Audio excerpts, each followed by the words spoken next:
do to make sure we fortified as a unit, but don't leave me mortified. If you'd have kept it 100, a brother would be more than fine.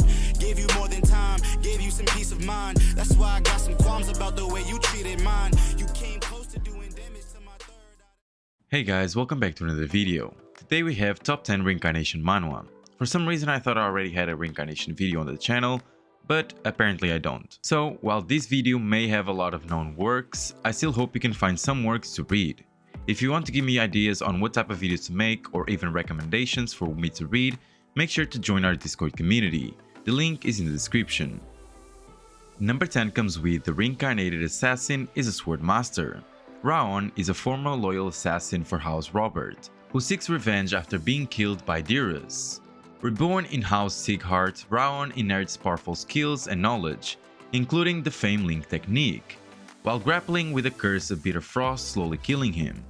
To complicate matters, the demonic embodiment of Wrath seeks to possess his body. There's a lot going on in this manhwa, but the main point is, the main character used to be an assassin and was killed by the family he served. He is then reincarnated in a different family and seeks revenge. The manhwa presents a familiar reincarnation narrative with an overpowered protagonist and typical fantasy elements. While the plot may follow the normal tropes, I feel like the characters add a bit more to the story, especially when you can see growth in them. The addition of the academy setting, while interesting, it can be repetitive for some readers that are used to that type of stuff. While this may be a very ordinary work, it's something I found myself enjoying quite a bit despite being low on chapters. So, if you think you might enjoy it too, head over to Tapas for the official translation. In number 9 we have The Sweet Life of Reincarnation Pro. Arel is a prince of Ernisia Kingdom who, unbeknownst to many, has lived through 100 previous lives in various universes filled with magic, ki, and even spaceships. With his extensive knowledge accumulated from past lives, Arel aims to live a normal life by keeping a low profile and accumulating wealth to avoid untimely deaths. This is your typical main character tries to keep a low profile because he wants a quiet life, but fails. What I enjoyed the most about this, and this might be a bit of a spoiler so be careful, is that in further chapters he gains his own territory. Now this leads to a more engaging narrative centered around territory management and utilizing his past knowledge. Initially the story may disappoint with its lack of action despite a setup for potential excitement, but don't let get you to stop. Definitely something I recommend anyone to give a try to. The official translation is over at Tapas. Number 8 comes with The Academy's Undercover Professor. The Academy's Undercover Professor offers a captivating premise where the new professor of Siran Academy, known by various aliases including Machiavelli and Gerard, assumes the identity of the deceased Ludger Cherish to evade detection. Unbeknownst to him, Ludger was involved in a deep and secretive matter, placing the new professor in a precarious position. As he navigates the school challenges and the threats of a dangerous secret society, his earthly knowledge proves invaluable in a world where magic coexists with advancing science. The manhwa impresses with its protagonist, who utilizes intellect rather than being overpowered or something like that. The incorporation of magic and scientific progression adds depth to the world building, while the main character's mysterious persona drives the narrative forward. With well-written side characters and engaging action scenes, The Academy's Undercover Professor promises an amazing journey for fantasy genres enthusiasts. Overall, I highly recommend it, so head over to Webtoon for the official translation. In number 7 we have My Blessed Reincarnated Life. This work has a different approach to the typical fantasy reincarnation genre, mainly due to its mature and determined protagonist, Eugene Lionheart, straying away from some of the usual tropes. Reborn with his memories 300 years later, Eugene discovers he is now a member of his former rival bloodline, tasked with eliminating the remaining Demon Kings. Unlike the traditional reincarnation stories, Eugene's maturity and past experience shape his character, making him a compelling lead. One of the main aspects of this story is without a doubt the character's development area, portraying Eugene as an intelligent and tenacious, yet with a nuanced personality that avoids cliches. The exploration of his past life and what exactly happened during the 300 years that he was dead adds more depth and mystery to the story, making it more intriguing for anyone reading. Additionally, the unique portrayal of other noble characters and solid world building enriches the reading experience. With amazing artwork and spectacular action scenes, this is definitely a work you do not want to miss out on. The official translation is over at Tapas. Number 6 comes with Return of the Blossoming Blade. Xian Myong was a martial artist from ancient China who awakens 100 years into the future after a bloody battle against the leader of the demonic cult, Xianma. Filled with regrets over the past, Xian Myong is granted a second chance at life and sets out to restore his beloved Manhua sect to its former glory. This is a forgotten manhwa in my opinion. While it came out in 2021, there was a huge hype around it because of its amazing art and funny protagonist. But as time went on, it sorta fell off the radar. I recently reread this work and I can tell you, it's still as good as before. The manhwa shines with its amazing protagonist, Xian Myong, who appears as a seemingly foolish individual but possesses remarkable intelligence and cunning. The intricate scheming, thrilling battle scenes, and stunning artwork further elevates the reading experience. One of the things I love the most in this work is that you not only get to see the development of the main character, but also the development of the sect, how it goes from a ruined sect to a much better version of it. And with that, of course, you also get to see the development of the side characters and how strong they get trying to follow in the footsteps of the main character. Overall, Return of the Blossoming Blade is a must-read, with its engaging plot, well-developed characters, and beautiful art. So head over to Webtoon for the official translations. In number 5 we have 666 Years Advent of the Dark Mage. Diablo Volpir, a powerful dark mage, awakens after millennia of slumber in the body of a newborn named Jamie Welton. With a fraction of his former power and surrounded by a loving family, Jamie harbors a singular goal: to exact revenge upon the 12 gods who sealed him away. The manhwa stands out for its portrayal of a dark-minded protagonist, unburdened by ethical constraints, determined to pursue his vengeance against the scheming and malevolent gods. This change from your typical righteous shonen hero type of protagonist adds depth to the story, allowing for a different type of exploration of morality and ambition.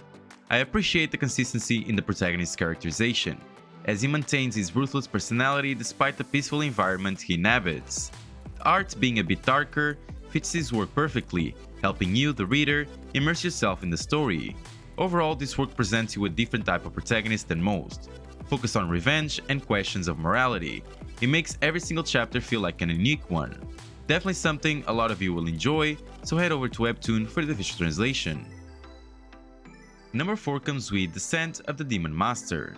Jino Kang, once an average teenager, finds himself reincarnated as the powerful Crimson Emperor in medieval China after a tragical accident. However, his desire for a normal life leads him to reincarnate back into his previous life, armed with his formidable powers and martial arts skills. Rather than embarking on a grand quest to save the world, Gino simply wants to live a normal life, which results in entertaining situations as he navigates modern-day challenges with his overpowered abilities. The manhwa's humor stems from Gino's obliviousness to his own strength, and the reactions of those around him to his overwhelming power. While I'm not a huge fan of a protagonist that doesn't know how powerful he is, I can tell you that this work does a good job at it, making it quite funny most of the times. Now, I would approach this work as a slice-of-life manhwa that has some action scenes included. You gotta remember, this main character wants to live a peaceful life, and as such, he's not actively looking for fights. But you still get the usual satisfaction when a battle ends and everyone realizes how overpowered this person is. I understand that this not might be everyone's cup of tea, but for those of you who think this might be good, give it a chance. The official translation is over at Tapas. In number 3 we have Doctor's Rebirth. Doctor's Rebirth embarks on a familiar yet entertaining journey, blending elements of isekai tropes, mirroring themes, and modern medical knowledge. The plot follows a modern-day doctor who finds himself reincarnated into a world from a novel he had recently read. Armed with meta-knowledge from the novel and his medical expertise, he navigates this new world, which turns out to be the setting of the Supreme Demon King.